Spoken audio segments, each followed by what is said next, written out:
이번 사연은 쓰니님을 방으로 데리고 들어가 문 잠그고 스트레스를 주던 시어머니에게 시어머니의 과거를 들추며 막말을 했더니 시어머니가 도망쳤다는 사연인데요. 함께 보시겠습니다. 안녕하세요. 요즘 들어 좀 슬프다는 생각이 듭니다. 이중인격? 아니, 다중인격을 가진 시부모님과 팔을 맞춰 나가며 똑같이? 아니, 더한 것을 느끼게 해줘야 한다는 게 좀 슬프다는 얘기예요. 처음에는 이런 게 습관이 되면 어쩌나 하는 걱정도 했습니다. 하지만 참고 참다가 시어머니가 늘 하는 악담처럼 암에 걸려 일찍 죽을까봐 안 참게 되었네요. 저희 외할머니는 외국에 사세요. 1년에 한 번 볼까 말까 한 할머니이지만 손주 사랑이 끔찍한 분이라 할머니의 정을 그리워하며 자랐습니다. 제가 결혼할 때 결혼식에는 못 오셨어요. 할머니는 첫 손주 결혼식에 못 왔다고 많이 아쉬워하시고 저한테 미안하다고 몇 번을 전화로 말씀하셨습니다. 결혼하고 얼마 안 되어 코로나 시국임에도 할머니는 저와 손주 사위 보시겠다는 일념으로 그 먼 곳에서 장시간 비행기를 타고 오셨어요. 여든이 다 되셔서 거동이 불편해 휠체어를 타고 오셨습니다. 저희 부모님은 시부모님을 초대해서 할머니와 함께 식사를 하자고 했는데 시부모님은 안 오셨습니다. 저희 엄마는 음식 솜씨가 좋은데 시어머니는 음식을 못하니까 그게 배 아파서 안 온 것 같아요. 할머니 오셨다고 시부모님은 배 한 박스를 저희에게 주셨는데 저는 생각 없이 그걸 친정에 가져다 드렸습니다. 이게 무슨 일일까요? 어디서도 팔지 않는 골아 있는 배였습니다. 저희 엄마 표정 관리 안 되는데 사위 앞이라 말도 못하고 계셨어요. 남편이 일도 하고 공부도 하는 사람이라 시댁에 거의 못 갔어요. 그래도 저는 시댁에 기본돌이는 해야 한다는 생각으로 남편에게 시댁 가자고 말하곤 했죠. 신혼 초부터 참 이상한 시어머니의 행동이 있었습니다.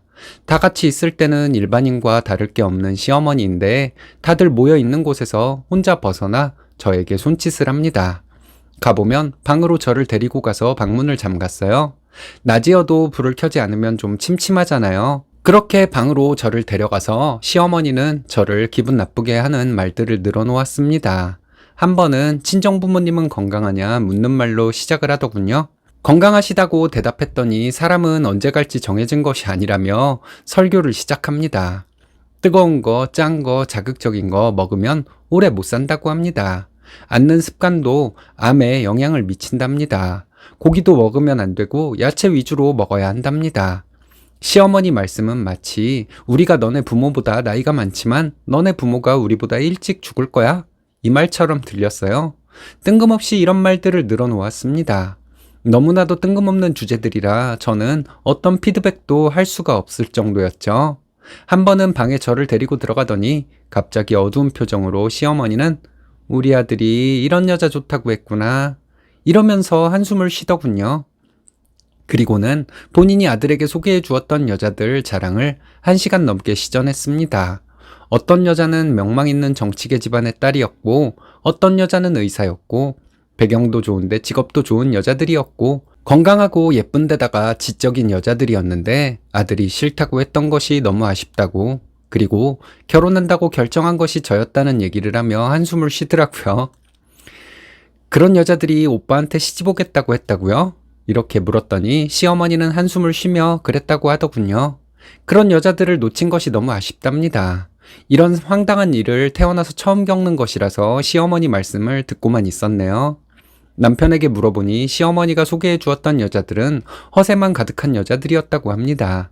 자기 잘났다고 얘기하는데 다 허세인 게 보였다고 하더군요. 그리고 의사나 약사, 직업같이 돈 많이 버는 직업 가진 여자는 없었대요. 방에서 들었던 얘기는 시어머니가 지어낸 얘기였던 거죠. 시어머니는 저희 집에 오시면 제가 한 음식을 드시지 않습니다. 음식에 대한 얘기가 대부분이었죠. 이런 음식 먹으면 암 걸린다는 지적을 하기 바빴습니다. 시어머니와 남편이 있으니 방에 저를 데리고 들어가 얘기했던 그런 내용의 얘기는 하지 않았어요. 그리고 시어머니는 직접 가지고 온 음식을 꺼내놓고 그것만 드셨습니다. 몸에 안 좋은 음식은 먹지 않는다는 말로 음식 차린 며느리 열받게 하시고 싶었나 봐요. 저희에게 고기 먹지 말고 야채 좋은 거 사서 많이 먹으라고 하면서 정작 시어머니는 음식을 사서 드셨어요. 조미료 범벅에 청결 여부도 확인되지 않는 음식들 사서 드시는 분이 음식 좋은 거 먹으라고 할 수가 있는 건지 참 이해가 되지 않았네요. 이런 시어머니를 어느 정도 참고 넘어갈 수 있었던 건 남편 때문이었어요. 남편은 저에게도 잘해주지만 저희 부모님께도 정말 잘하는 사위입니다. 일주일에 한두 번 친정 부모님과 통화를 하는데 저희 엄마 전화 왔을 때 무슨 일로 전화했어? 남편 앞에서 이렇게 말했더니 남편은 자기를 바꿔달라 했어요. 바꿔주었더니 저희 엄마의 용건을 다 듣고 수다도 조금 떨다가 전화를 끊었습니다.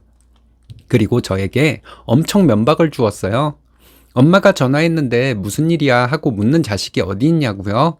근데 정작 남편은 자기 엄마에게 전화가 오면 통화하다가 엄마, 그니까 용건을 말해보세요. 이렇게 신경질적으로 말해요. 남편에게 이걸 들먹였더니 우리 엄마는 너도 알잖아 하면서 썩소를 짓더라고요. 처음에는 참 난처한 일이었던 것이 있습니다. 시어머니는 저희가 시댁에 갔다가 돌아올 때 트렁크에 이것저것 실어주셨어요. 구멍나고 썩은 내 나는 옷가지들, 사서 주는 밑반찬들, 골아터진 과일들.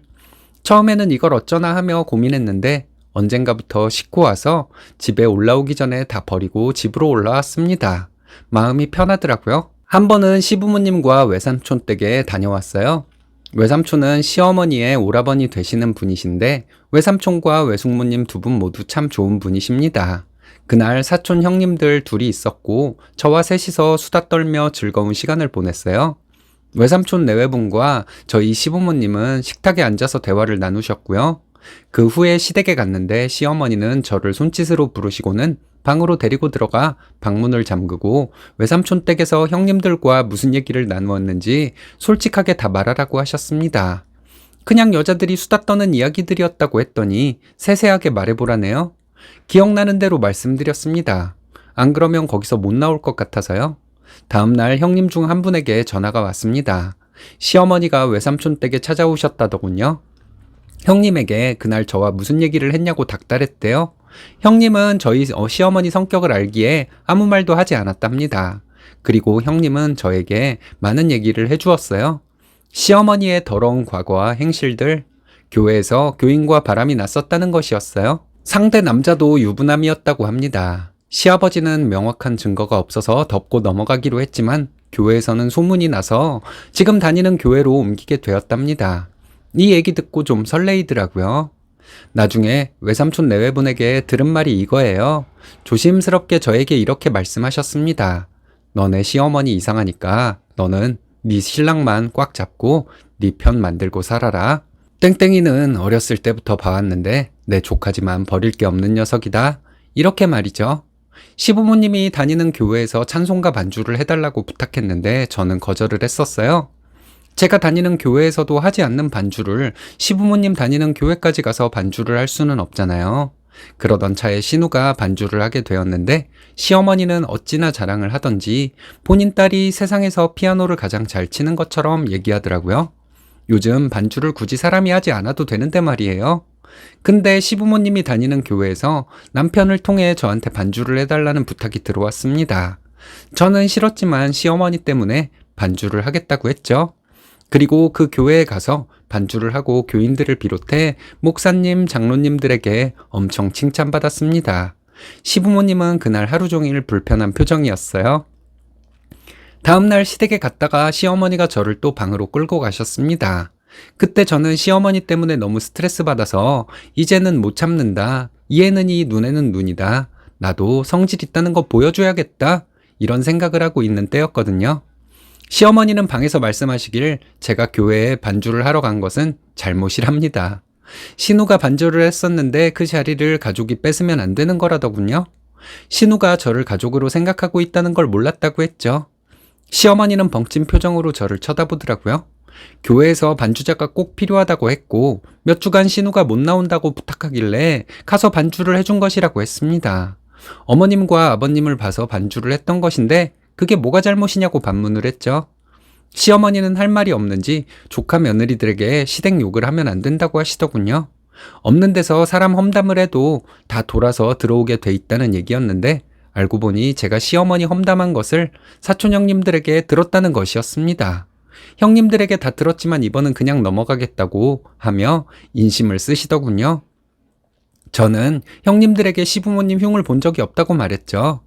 글쎄, 내가 다 들었다니까. 이러면서 시어머니는 저에게 누명을 씌우려 하셨습니다. 그럼 솔직하게 말할게요. 이랬더니 시어머니는 그래, 말해봐라. 하시길래 어머님이 전에 다니던 교회에서 교인과 바람났던 얘기를 해드렸어요. 시어머니는 걔네들이 그러던? 이러면서 허둥대더라고요. 형님들뿐만 아니라 교회분들도 다 아시던데요? 이렇게 말했더니 시어머니는 몸을 엄청 떨었습니다. 시어머니는 됐다, 나가자. 이러는데 저는 조용히 얘기할 수 있어서 좋은데 왜 나가냐고 했죠. 우리 외할머니 외국에서 오셨을 때 썩은 과일 보내셨던 거, 어머님이 트렁크에 실어주셨던 쓰레기들 바로 처리해버린 거, 외삼촌 내외분께서 시어머니 이상한 사람이니 남편만 보고 살라고 말씀하셨던 거 등을 말했습니다. 시어머니가 나가자 해도 무시하고 계속 얘기했더니 결국 시어머니는 문 열고 혼자 나가버리셨어요. 그날 이후로 시어머니는 단 한 번도 저를 그 방으로 부르지 않으셨습니다. 저에게는 그 방이 어둑어둑하고 무서운 느낌이었는데 그날은 조용하고 아늑한 느낌이었네요. 시어머니가 어차피 사람들 있을 때는 저에게 이상한 소리 안 하니까 그 방에 부르는 일이 없어지고 나서 시어머니 때문에 스트레스 받는 일은 거의 없어졌죠. 얼마 안 있으면 추석인데 이번 추석에는 제가 시어머니를 그 방으로 불러볼까 합니다. 조미료 범벅인 시중에서 파는 음식 사다가 가족들 먹이면 안 된다. 내가 싫어한다고 해서 남편에게 고기를 안 해주는 것은 가정주부로서 직무유기다. 이런 얘기 몇 시간이고 할 수 있으니까요. 시어머니가 전에 다니던 교회에서 유부남 교인과 바람났던 얘기도 꼭 해야죠. 가장 중요한 얘기니까요. 시어머니는 성격에 장애가 있는 것 같네요. 시어머니 때문에 스트레스를 받으시긴 했지만 남편을 비롯해 친척분들까지 스니님 편이 많아 다행입니다. 스니님의 이번 추석이 저만 기대되는 것은 아니겠죠?